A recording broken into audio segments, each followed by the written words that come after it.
Well, I'm also curious, what are the challenges of starting out a career in science and of getting established within, Mm, the community of science and at an yeah, institution to the point where your grant proposals, yeah, they no longer say, we don't think yeah.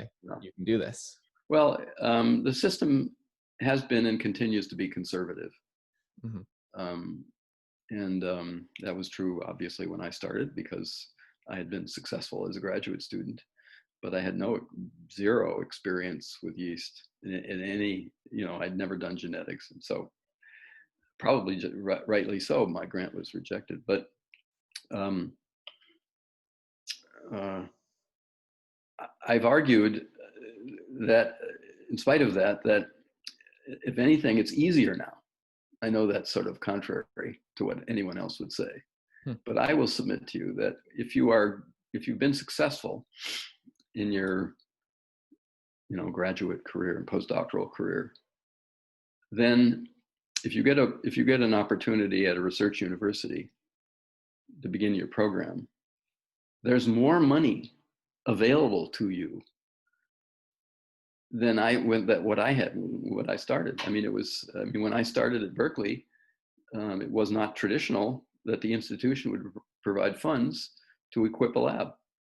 The expectation was you'd go and get a grant, and that's how you would do it. Now, at Yale or Berkeley or any of a cohort of research universities, the expectation is that the institution will provide at least $1 million to set up your lab.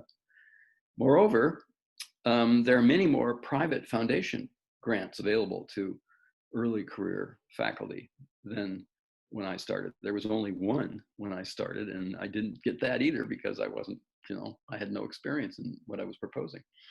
Now, most of our young faculty at Berkeley, and I bet it's true at Yale, get their first NIH grant because there's early career people are given a leg up on the competition, and they get some foundation grant or more. I mean, some of our young faculty have more money than most of the senior faculty, and that I guarantee that wasn't true when I started. So I maybe I'm a Pollyanna, but if you are, talented and ambitious, and you've succeeded in graduate and postdoctoral training, you can be the support that's available is quite generous. Cool. There's much more, there's just much more concern about making sure that a young assistant professor has a head start. When I started in my department at Berkeley, there was no formal mentoring program, and I was by far the youngest faculty member in the department. And they, when my first grant didn't come through, I think they were probably very worried about me, but they didn't really help. Well, yeah, it's good to hear. It's much different now. Every new faculty member is assigned or picks a mentor, and the Mm. mentor guides them and advises them about the bureaucracy, things that you can't imagine.